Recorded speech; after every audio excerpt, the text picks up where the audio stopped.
Hello friends, welcome to target online exam. Physics का next set है आवेग। संवेग आप सभी ने पढ़ लिया था। आवेग, जब किसी गतिमान वस्तु पर कोई बल लगाया जाता है तो उसके वेग पर क्या प्रभाव पड़ता है। वेग पर क्या प्रभाव पड़ता है। वेग या तो कम हो जाता है और या ज्यादा हो जाता है। वेग में बदलाव होता है।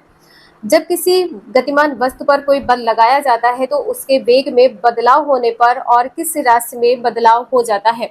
जब किसी गतिमान वस्तु पर बल लगाया जाता है तो वेग में बदलाव होता है, साथ में वस्तु के संवेग में भी बदलाव होता है। जब किसी गतिमान वस्तु पर कोई बल लगाया जाता है तो उसके वेग में होने वाला बदलाव किस पर निर्भर करता है। किस पर निर्भर करता है। वस्तु के द्रव्यमान और उस पर लगे बल के समय पर निर्भर करता है। वस्तु का द्रव्यमान और उस पर लगे बल के समय पर। नेक्स्ट है, किसी गतिमान वस्तु पर लगने वाले बल और उस बल के समय के गुणनफल को क्या कहा जाता है। आवेग कहते हैं। यहाँ से स्टार्ट होता है गति। ब्रिटिश विज्ञानी सर आइजैक न्यूटन ने सन 1687 में गति संबंधी कितने नियम प्रतिपादित किए हैं। 3 नियम प्रतिपादित किए हैं जिन्हें न्यूटन के गति के नियमों से जाना जाता है। प्रथम नियम कौन सा नियम है। न्यूटन के प्रथम नियम के अनुसार प्रत्येक वस्तु अपनी एक समान गति की अवस्था अथवा विरामावस्था में तब तक बनी रहती है जब तक कि उस पर कोई बाह्य बल ना लगाया जाए। न्यूटन का प्रथम नियम कहता है कि कोई भी वस्तु एक समान गति या विराम की अवस्था में तब तक रहेगी जब तक आप उस पर कोई बाह्य बल नहीं लगाएंगे। कौन सा नियम कहलाता है। गति का प्रथम नियम। नेक्स्ट है, गति का कौन सा नियम बल की गुणात्मक परिभाषा प्रदान करता है। बल की गुणात्मक परिभाषा कौन सा नियम प्रदान करता है। गति का प्रथम नियम। इस टाइप के क्वेश्चन आपके एग्जाम में पूछे जाते हैं। जैसे यहाँ पर है, बल की गुणात्मक परिभाषा किससे संबंधित है। गति के प्रथम नियम से। नेक्स्ट है, गति के किस नियम के अनुसार बल वह बाह्य कारण होता है जो कि स्थिति को परिवर्तित करने का प्रयत्न करता है या वस्तुतः परिवर्तित कर देता है।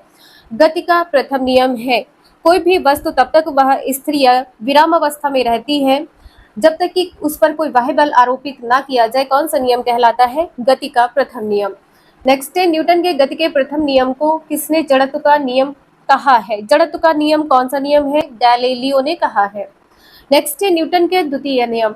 न्यूटन के गति के किस नियम के अनुसार किसी वस्तु पर लगाया गया बल उसके वेग परिवर्तन की दर यानी त्वरण और उसके द्रव्यमान के गुणनफल के बराबर होता है। न्यूटन का गति का द्वितीय नियम है। नेक्स्ट है, गति के द्वितीय नियम की समीकरण। द्वितीय नियम का समीकरण क्या है। F बराबर m इंटू ए में F क्या है। F है बल, फोर्स है। m क्या होता है। m मास होता है। m क्या होता है। मास, जिसे द्रव्यमान कहते हैं। a क्या होता है। एक्सीलरेशन होता है, जिसे त्वरण कहते हैं। a यहाँ पर क्या है। एक्सीलरेशन, त्वरण है। नेक्स्ट है, गति का कौन सा नियम दिखाता है कि जब किसी वस्तु पर बाहरी बल लगाया जाता है तो उसकी गति किस प्रकार बदलती है। द्वितीय नियम के अनुसार यहाँ पर कहा गया है कि किसी वस्तु पर बाहरी बल लगाया जाता है तो उसकी गति बदल जाती है। किस नियम के अनुसार। द्वितीय नियम के अनुसार। नेक्स्ट है, यदि 100 टन व 50 टन की दो अलग अलग गतिमान वस्तुओं पर 50 न्यूटन का बल लगाया जाता है तो किस वजन की वस्तु की गति में परिवर्तन कम होगा। कम परिवर्तन किसमें होगा। 100 टन वाली वस्तु में परिवर्तन कम होगा और ज्यादा परिवर्तन किसमें होगा। 50 टन वाली में। यहाँ पर आप लोग देख सकते हैं, वस्तु की गति में परिवर्तन ज्यादा किसमें होगा। 50 टन की वस्तु में परिवर्तन ज्यादा होगा। नेक्स्ट है, जब किसी गतिमान वस्तु के द्रव्यमान में परिवर्तन होता है। वस्तु के द्रव्यमान में जब परिवर्तन होता है तो गति का कौन सा नियम सीधे तौर पर लागू नहीं होता है। गति का द्वितीय नियम। नेक्स्ट है, किस अवस्था का अर्थ नहीं यह होता कि वस्तु पर कोई बल कार्य कर रहा है, बल्कि इसका अर्थ यह होता कि वस्तु पर कार्यरत विभिन्न बलों का परिणाम शून्य है जब वस्तु क्या हो। साम्यावस्था में हो। नेक्स्ट है, न्यूटन का तृतीय नियम। न्यूटन के गति के किस नियम के अनुसार प्रत्येक क्रिया के बराबर विपरीत प्रतिक्रिया होती है और क्रिया व प्रतिक्रिया सदैव एक साथ संपन्न होती है। गति का तृतीय नियम कहलाता है। क्रिया प्रतिक्रिया का नियम कौन सा नियम कहलाता है। न्यूटन का तृतीय नियम कहलाता है। नेक्स्ट है, न्यूटन के गति के किस नियम के अनुसार क्रिया तथा प्रतिक्रिया एक दूसरे को निरस्त नहीं करती है क्योंकि वे भिन्न भिन्न वस्तुओं पर कार्य करती है। गति का तृतीय नियम है, क्रिया प्रतिक्रिया एक दूसरे को निरस्त नहीं कर सकती है क्योंकि भिन्न भिन्न वस्तुओं पर कार्य होता है। यह कौन सा नियम है। गति का तृतीय नियम है। नेक्स्ट है, जड़त्व। वस्तु का वह गुण क्या कहलाता है जिसके कारण अपनी गति की अवस्था में परिवर्तन का विरोध करती है। अपनी गति की अवस्था के परिवर्तन में विरोध करना क्या कहलाता है? जड़त्व कहलाता है। यह जो गुण होता है इसको जड़त्व कहते हैं। नेक्स्ट है, किसने मुक्त रूप से गिरते पिंडों का अध्ययन करके जड़त्व का नियम दिया था? जड़त्व का नियम किसने दिया है? गैलीलियो ने दिया है। नेक्स्ट है, कौन सा गुण सभी कणों और पिंडों का अभिन्न गुण है? जड़त्व का। कौन सा गुण है? जड़त्व का गुण सभी कणों और पिंडों का अभिन्न गुण है। नेक्स्ट है, जड़त्व किस अदिश राशि के समानुपाती होता है? द्रव्यमान के समानुपाती होता है। नेक्स्ट है, जड़त्व के कौन से 3 प्रकार हैं? जड़त्व के 3 प्रकार कौन से हैं? विराम जो स्थिर हो, गति जो मूवमेंट जिसमें हो, दिशीय जो दिशा बदले। ठीक है, दिशीय जड़त्व। ये 3 जड़त्व के नियम होते हैं, इन्हें आप लोग ध्यान रखिएगा। विराम का अवस्था यहाँ पर बताया गया है। विराम की अवस्था क्या है? किस प्रकार का जड़त्व किसी वस्तु की विराम अवस्था में होने वाले परिवर्तन का विरोध करता है। वस्तु कोई विराम अवस्था में है और उसमें जो परिवर्तन हो उसका विरोध करता है, क्या कहलाता है? विराम का जड़त्व कहलाता है। नेक्स्ट है, जब रुकी हुई बस अचानक चलना प्रारंभ करती है तो किसके कारण बस में खड़े व्यक्ति को पीछे की ओर झटका लगता है? विराम जड़त्व के कारण। नेक्स्ट है, किस जड़त्व के कारण पेड़ को हिलाने पर पत्तियां व फल पेड़ की डाल से गिर पड़ते हैं? विराम जड़त्व के कारण। नेक्स्ट है, एक छड़ी से गर्म कंबल को पीटने पर किस जड़त्व के कारण इस कंबल के अंदर स्थित धूल के कण गिरने लगते हैं? विराम जड़त्व के कारण। नेक्स्ट है, गति का जड़त्व। किस प्रकार का जड़त्व किसी बाह्य बल की अनुपस्थिति में, किसी बाह्य बल की अनुपस्थिति में किसी वस्तु की गति की अवस्था में होने वाले परिवर्तन का विरोध करता है? क्या कहलाता है? गति का जड़त्व। किस प्रकार का जड़त्व है यह? गति का जड़त्व है। नेक्स्ट है, किस जड़त्व के कारण चलती हुई बस या रेल से उतरने वाला व्यक्ति आगे की ओर गिर पड़ता है? गति के जड़त्व के कारण। ठीक है, यदि वह रेल या बस के साथ बस की दिशा में कुछ दूर ना भागे तो वह गिर पड़ेगा। इसलिए जब भी कोई व्यक्ति ट्रेन से उतरता है, चलती हुई ट्रेन से उतरता है, तो वह ट्रेन की गति की दिशा में कुछ दूर आगे की ओर दौड़ता है जिससे वह ना गिरे और उसको चोट ना लगे।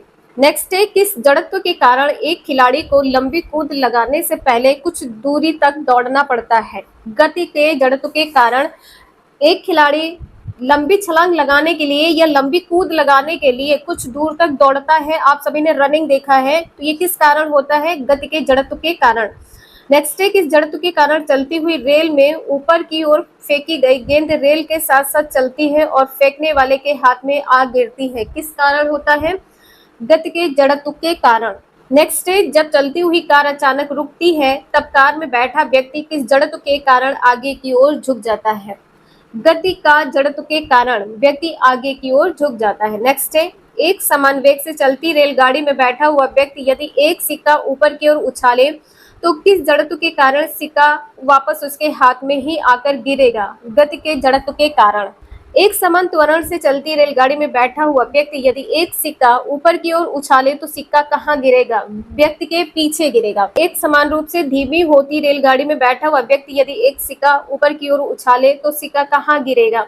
व्यक्ति के सामने गिरेगा। ठीक है, और यदि समान त्वरण से चलती रेलगाड़ी में व्यक्ति सिक्का उछालेगा तो सिक्का कहाँ गिरेगा? उसके पीछे गिरेगा। और समान रूप से धीमी होती रेलगाड़ी में जब कोई व्यक्ति सिक्का उछालेगा तो सिक्का उसके सामने गिरेगा। नेक्स्ट है, दिशीय जड़त्व। किस प्रकार का जड़त्व किसी वस्तु की दिशा में होने वाले परिवर्तन का विरोध करता है? यहाँ पर क्या कहा है? वस्तु की दिशा में होने वाले परिवर्तन का विरोध करता है, तो दिशा में विरोध हो रहा है, यहाँ पर क्या हो जाएगा? दिशीय जड़त्व हो जाएगा। नेक्स्ट है, जब कोई कार मोड़ पर मुड़ती है तो उसमें बैठे यात्री किस जड़त्व के कारण केंद्र से बाहर की दिशा में झुक जाते हैं? नेक्स्ट है, घूर्णन गति। घूर्णन गति में फर्स्ट पॉइंट है जड़त्व आघूर्ण। किसी कण की अपनी घूर्णन की दिशा में परिवर्तन को रोकने की प्रतिरोधक क्षमता की माप क्या कहलाती है? उस कण का जड़त्व आघूर्ण कहलाती है। जड़त्व आघूर्ण को दूसरे किस नाम से जाना जाता है? चक्रीय जड़त्व के नाम से जाना जाता है। नेक्स्ट है, कौन जड़त्व कण के द्रव्यमान तथा घूर्णन अक्ष से कण की लंबिक दूरी के वर्ग के गुणनफल के बराबर होता है। चक्रीय जड़त्व इंपॉर्टेंट पॉइंट है, इसे आप लोग ध्यान रखिएगा। नेक्स्ट है, यदि समान द्रव्यमान तथा आकृति की दो वस्तुएं जिनमें एक खोखली तथा दूसरी ठोस है किसी नत समतल पर समान ऊंचाई से छोड़ी जाती है तो किस कारण से ठोस वस्तु आधार पर पहले पहुंचेगी? ठोस वस्तु सतह पर सबसे पहले पहुंचेगी। किस कारण? ठोस वस्तु का जड़त्व आघूर्ण खोखली वस्तु से कम होने पर। खोखली वस्तु से कम, खोखली वस्तु में जड़त्व आघूर्ण क्या होगा? अधिक होगा। और ठोस वस्तु में जड़त्व आघूर्ण क्या होगा? कम होगा। नेक्स्ट है, यदि समान द्रव्यमान तथा त्रिज्या की चार वस्तुएं वलय, चकती, बेलन तथा गोला किसी नत समतल पर बिना फिसले लुढ़कती हैं तो उनके पहुंचने का सही क्रम क्या होगा? सही क्रम क्या है? गोला, बेलन व चकती और वलय। नेक्स्ट है, जारिता त्रिज्या किसी पिंड के गुरुत्व केंद्र से घूर्णन अक्ष तक की वह दूरी क्या कहलाती है जहां पिंड के जड़त्व आघूर्ण में कोई कमी किए बिना उसका संपूर्ण द्रव्यमान एक ही बिंदु पर केंद्रित हुआ माना जाए। जो उसका संपूर्ण द्रव्यमान है एक ही बिंदु पर केंद्रित हुआ माना जाए, जारिता त्रिज्या कहलाती है। ठीक है, इसे आप लोग ध्यान रखिएगा, इंपॉर्टेंट पॉइंट है किसी भी एग्जाम के लिए। नेक्स्ट है, यदि घूर्णन अक्ष से दूरी k हो तो जड़त्व आघूर्ण I बराबर mk² द्वारा व्यक्त किया जाता है तो m क्या है? m यहाँ पर क्या है? मास है। मास को क्या कहते हैं? द्रव्यमान। तो यहाँ पर क्या हो जाएगा? पिंड का द्रव्यमान। जड़त्व को किससे डिनोट करते हैं? ठीक है, जड़त्व को याद रखिएगा, I से डिनोट करते हैं। जड़त्व को बोलते क्या है? इनर्शिया बोलते हैं। जड़त्व को इनर्शिया बोलते हैं, इसे आप लोग याद रखिएगा। नेक्स्ट है, यदि घूर्णन अक्ष से दूरी k हो तो जड़त्व आघूर्ण I बराबर mk² द्वारा व्यक्त किया जाता है तो k क्या है? k यहाँ पे क्या हो जाएगा? जारिता त्रिज्या है। नेक्स्ट है, द्रव्य केंद्र, सेंटर ऑफ मास, वह बिंदु जिस पर पूरे पिंड का द्रव्यमान केंद्रित होता है क्या कहलाता है? पूरे द्रव्यमान का पिंड केंद्रित होता है, द्रव्य केंद्र कहलाता है। नेक्स्ट है, किस बिंदु के स्थित पिंड के आकार एवं द्रव्यमान वितरण पर निर्भर करती है? द्रव्य केंद्र। नेक्स्ट है, द्रव्य केंद्र की स्थिति वस्तु के अंदर होती है अथवा बाहर होती है। तो जो द्रव्य केंद्र की स्थिति होती है वस्तु के अंदर भी हो सकती है और वस्तु के बाहर भी हो सकती, कहीं भी हो सकती है। कौन सी गति में द्रव्य केंद्र की स्थिति नहीं बदलती है? घूर्णन गति में द्रव्य केंद्र की स्थिति नहीं बदलती है।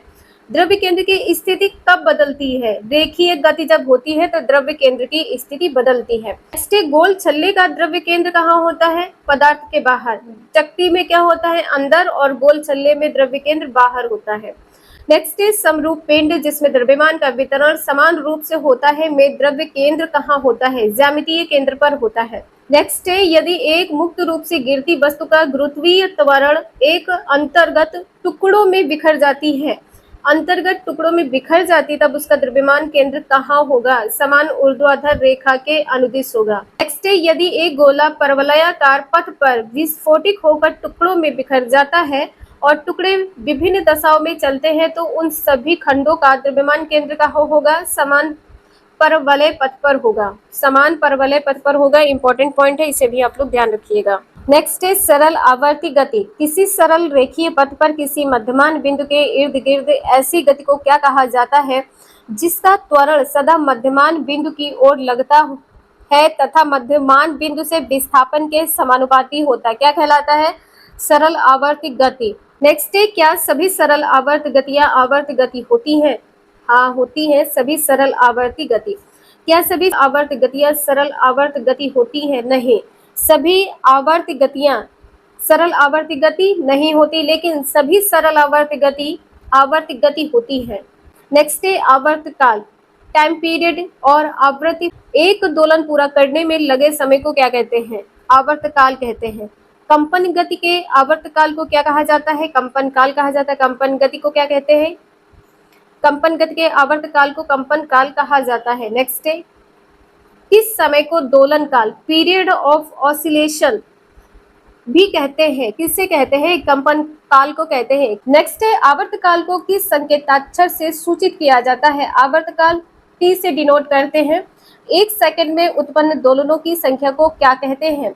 आवृत्ति कहते हैं। एक सेकंड में उत्पन्न दोलनों की संख्या को आवृत्ति कहते हैं। आवृत्ति को किस संकेताक्षर से सूचित किया जाता है? आवृत्ति को N से डिनोट करते हैं, N या F से।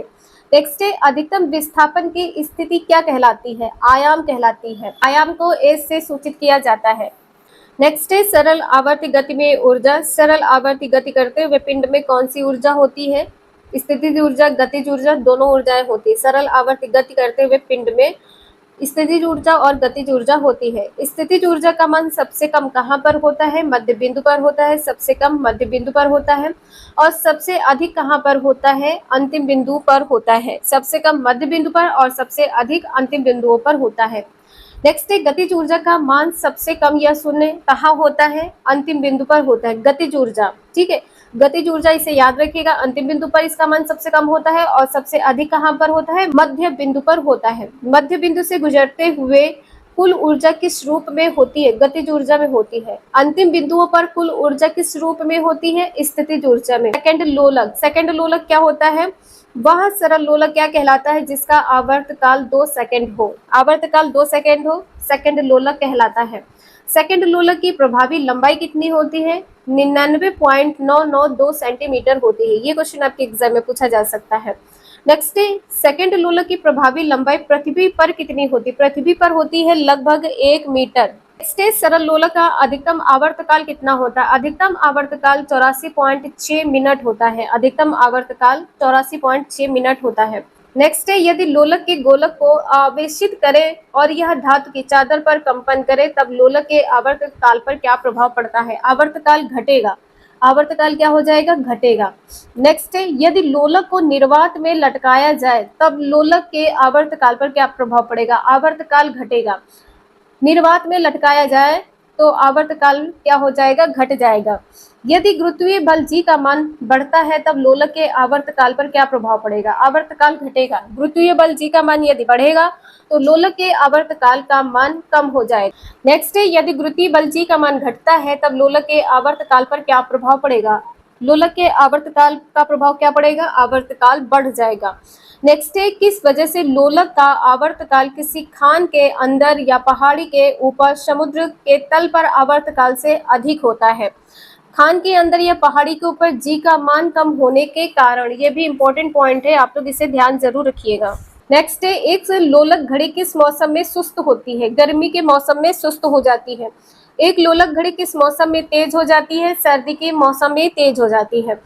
कौन सा समय लोलक के द्रव्यमान तथा पदार्थ की प्रकृति पर निर्भर नहीं करता है? सरल लोलक का आवर्तकाल। आवर्तकाल गोलक के द्रव्यमान तथा पदार्थ की प्रकृति पर निर्भर नहीं करता है। नेक्स्ट है कुछ इंपॉर्टेंट पॉइंट्स है। जब किसी वस्तु को किसी मीनार की चोटी से स्वतंत्रता पूर्वक गिराया जाता है तथा दूसरी वस्तु को उसी बिंदु से क्षैतिज दिशा में फेंका जाता है तो कौन सी वस्तु पृथ्वी पर पहले पहुंचेगी?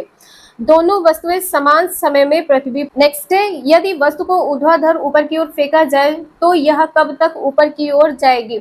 जब तक कि इसका ऊर्ध्वाधर वेग शून्य ना हो जाए तब तक ऊपर जाएगी। नेक्स्ट है किस स्थिति में किसी वस्तु के ऊपर की ओर जाने का समय नीचे तक आने वाले समय के बराबर होता है? वायु का प्रतिरोध नगण्य होने पर। जब तक वायु का प्रतिरोध नगण्य नहीं होगा। नेक्स्ट है जब लिफ्ट विराम या एक समान गति में होती है तो स्प्रिंग तुला पर अंकित किया गया भार वस्तु के किस भार के बराबर होता है? वास्तविक भार के बराबर होता है। किस भार के बराबर होता है? वास्तविक भार के बराबर होता है।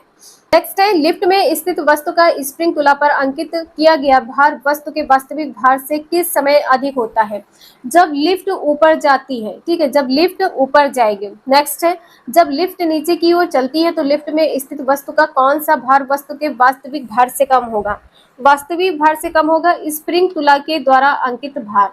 नेक्स्ट है स्वतंत्र रूप से गिरते हुए लिफ्ट में वस्तु किस स्थिति का अनुभव करेगी? भारहीनता का अनुभव करेगी। नेक्स्ट है किस समय स्प्रिंग तुला का एक क्षण के लिए लिफ्ट में स्थित वस्तु के भार में वृद्धि को अंकित करेगी और फिर यह वस्तु का वास्तविक भार अंकित करेगी? कब करेगी? जब लिफ्ट ऊपर की ओर समान वेग से चलना शुरू ही करती है। आज के लिए इतना ही, मिलते हैं नेक्स्ट क्लास में। वीडियो यूजफुल लगे लाइक करें, चैनल को सब्सक्राइब करें एंड शेयर करें। Thank you for watching this video.